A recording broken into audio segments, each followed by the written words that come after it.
Speaker tuloy, Deputy Majority Leader. Ganun ba? Senator JB, sir, magandang umaga po sa inyo, Senator. Yes, magandang umaga rin, Lakay. Sa ating mga taga-pakinig sa RH, siyempre magandang umaga po. Ano nga ba sa yung Deputy Majority Leader po kayo? Senior? Yes, I'm the Senior Deputy Majority Leader, tsaka Chairman rin ng Committee on Finance, sa local government. So medyo ito siguro, Lakay, pinakamabigat na hahawakan ko ngayon sa Senado dahil sa dami ng aking responsibilidad. Aside from that, Committee on Finance ang full-time na yan eh. Tapos pati vice chair ako ng halos lahat ng mga major committees, no? Wow. So medyo ito na siguro sa akin political career, ito yung pinakamabigat na aking pong mga pangahawakan na responsibilidad. Wow, talaga ha. So double time ka dyan, Senator JB, sir, ha? Double time, triple time ang trabaho mo ngayon sa Senado. Oo nga, Lakay. Pero siyempre kahit na alam kong medyo kayo talaga to, pero siyempre yung confidence ng ating mga kasama, siyempre nakakatuwa, nakakataba ng puso, lalo na si newly installed Senate President Win Gatchalian. Yung Committee on Finance kasi, Lakay, very powerful yan. Yung parang appropriations ng Senado, no? So sabi niya, mahirap ipagkatiwala sa pwedeng maging talagang marami maitago, pero kailangan kung katiwala mo ay at least panatag siya. So position of trust daw talaga yun. Kaya pinakiusapan niya ako maging dapat majority leader sana. No, kaya lang mas gusto niya akong maging Committee on Finance para matuloy yung mga reformang sinimulan niya, no, dahil after the flood control scandal may reformang ginawa ang Senado sa pangunguna ni Senator Gatchalian last year at nais siyang ituloy natin, no? At kaya ako ang kanyang napili maging chairman ng Committee on Finance. Ba, mabigat pala ang responsibility mo, Senator JB, sir, ha? Ayan, yung dating trabaho ni Senator Win ay napunta na sa'yo. Ayan. At siguro, Senator, siguro dapat mabantayan ang siyempre ang finance, ang budget natin kasi sabi ng bubit natin sa sa Executive Secretary sa office marami palang pondo ng gobyerno ang hindi nagagamit. 150 billion ba o 15 billion pa hindi nagagamit, pagkatapos yung ibang cabinet secretaries natin pagkahingian ng budget increase tapos hindi naman nagagamit yung kanilang pondo, natetengga lang. Yun nga po, Lakay, kaya kailangan talaga ito'y suriin, talagang pag-aralan na mabuti kung sino po yung mga departamentong nagagamit talaga ng hustong pondo at kung saan kailangan mag-augment at sino naman yung nabanggit mo na ang lalaki ng mga hinihingi pero hindi naman na-utilize. Tama, oo. Kailangan tamang utilization. Pero more than that, ang challenge dito, Lakay, dahil doon sa flood control scandal, mga ghost projects na yan, na tumabog, no, na 2 years ago, ay kinakailangan mapakita natin yung reforma, ituloy-tuloy, may ayos natin para manumbalik yung tiwala ng taong bayan sa Kongreso mismo at sa Senado, no, na ang bala ko dyan, Lakay, Opo. hindi nagsabi rin ako sa lahat, sa mga counterparts sa House, na magmula ngayon ay tutuloy ko yung hindi na tayo tatanggap ng insertions or amendments.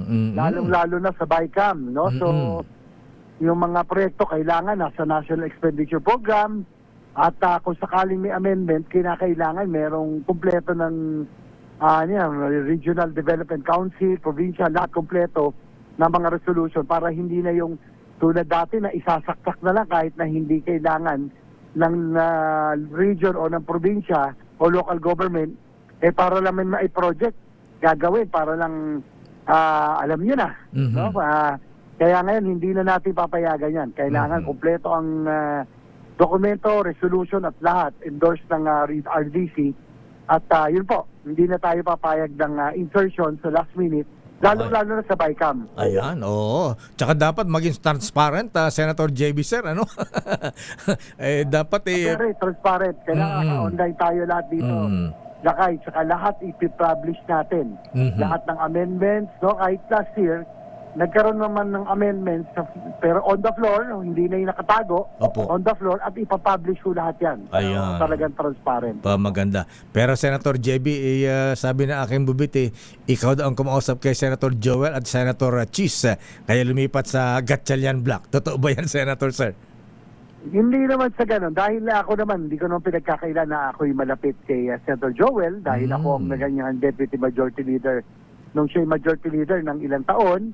Tapos kay si Chis naman, Escudero, nung siya po ay Senate President.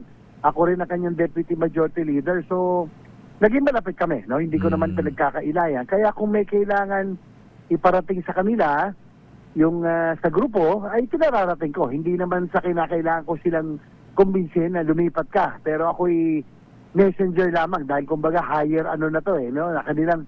And to be fair, Lakay, Opo.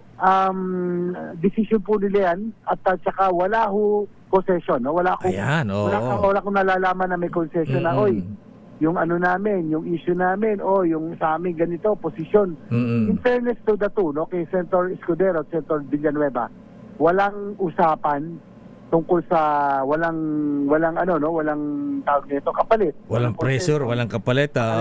Wala po, walang pananakot. So, ang kanila po ay tingin ko, Lakay, more than anything, dahil sila po yung mga naging leader ng Senado, Senate President and Majority Leader, yung pagmamahal nila no, sa institution na, sorry po, pero talagang it was damaged the past few totoo po yan. months, no? Talagang damage po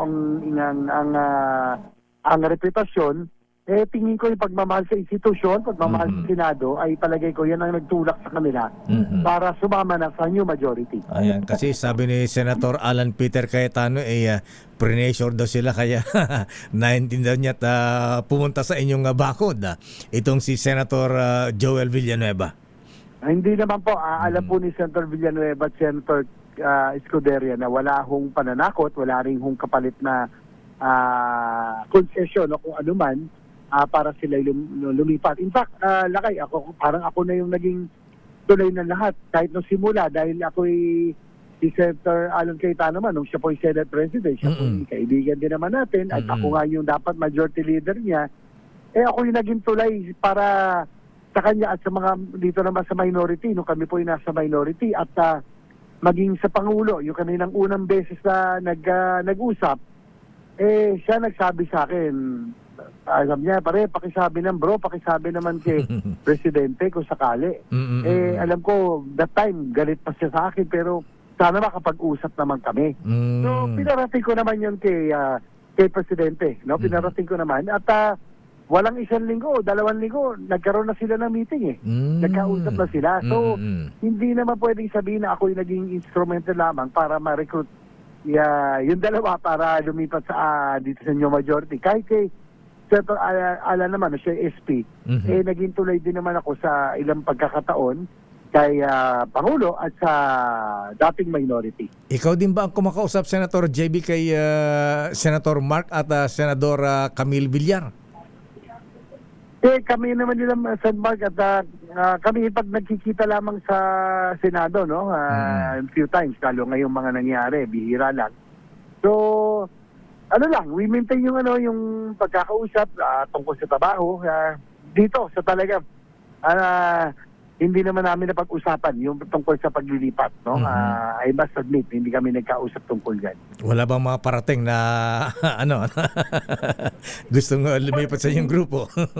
Well, si Senator, kasi nakita ko yan Lakay nung si Senator Escudero at Senator Villanueva, nung magkabilang panig pa kami, ako yung nasa minority, senior majority, dahil sa nangyayaring kaguluhan sa Senado, ay nakikita mo sa kanilang actuation, sa kanilang kilos, mukhang hindi na rin sila natutuwa, no? Sa nangyayari, nalulungkot din po sila. Tulad, kahit nga yung mga secretariat, mga empleyado, mga usa, pati mga matatagal na media dyan, Lakay, nalulungkot dahil sa nangyari sa Senado. Pati minsan nagkausap ko ni Senator Mark, kaibigan ko naman yan, sabi niya, bro, nakakalungkot na ito nangyayari. So, that was it. No? Sabi ko, nga, sana magkaayos din. So, yung ganong small talk lang yung aming, as far as yung pag-uusap, no, tungkol dito sa sa paglipat ang pangyayari. So, hanggang small talk lang kami. Mhm. At saka nakatuwa din nga makita Senator JB na ayan sila Senator Amy, Senator Loren, ayan sila ay sabi magtrabaho na tayo. Ayan. Di ba? Doon sa kabila pero alam nila yung responsibilidad nila bilang senador. Tama po, Lakay, kasi halos more than 1 month hindi kami nagkaroon ng ng mga committee hearings na produktibo at saka session dahil nga may nagka-walk out, may hindi po may boycott. So kaya nasayang, no? Yung panahon na ito, alam mo naman itong period na to, Lakay, bago mag-CNG, ito yung last minute na pwede ka Opo. maghabol ng mga panukala, yung mga on the advanced stages. So pag nawala yan, back to zero yan. Totoo So po yan. ang dami, nasayang yung oras, no? Ganon. Kaya siyempre parang marami nakaramdam ng relief, no? Kahapon siguro na tapos na yung leadership issue. Hopefully makapagtrabaho na tayo from now. Ako na tulad namin, Lakay, alam niya naman ako, hindi naman ako mahilig hindi naman tayo popular, gusto natin trabaho lang at tahimik lang tayo Tama po. trabaho, no? So magsisimula na rin ng budget, so kailangan na natin simulan talaga. Ayan, special session to, Senator Sir. Marami kayong inaapura na maipasa. Kaya hanggang kailan ba ang session niyo? Hanggang Biyernes, Sabado, Linggo ba kayo? May overtime ba kayo? Hanggang Miyerkules lang? Actually, nag-sinidya na kahapon ulit. Ganun ba? Sinadya na. Yung mga willing. Tapos na? Tapos na yung mga advanced stages. Tapos yung leadership position ay at least sa 7 na, saka yung mga committee. Ang importante na yung mga committee, na-assign ng mga chairmanship, mga members para even during the break, makahabol kami sa aming trabaho kahit during break na pwede kami mag-hearing o investigation, so if necessary, kahit na break ko kami. Isa na lang, Senator Sir, may mga taga-minorya bang lilipat pa sa grupo ninyo? Well, ang sa akin lang naman trabaho na lang tayo, no? Kung sakasakali may lilipat, maganda para we work as one Senate, one institution, dahil ibang, kumbaga, alam naman natin ibang karakter ng Senado, no? Opo. Na talagang dito institutional lang ating pong iniisip na improvement, no? Mga programa. So we often cross party lines, no? Para sa mga importanteng landmark legislation, ika nga. So ako, sabi ko nga, nakiusap ako nun sa sa ating kasama na pag-isipan natin institusyon, wag na natin isipin yung affiliation, yung ating political agenda, yung pagkakaibigan, isipin nila natin ang mahal nating institusyon ng Senado na kailangan maibalik yung dangal, yung respeto ng taong bayan. Senator JB Sir, maraming salamat at congratulations. Thank you and good morning. Salamat, Talakay, mabuhay. Mabuhay po kayo. Mahabigan Senator JB Ejercito, Senior Deputy Majority Leader at Chairman ng Senate Committee on Finance at Local Government.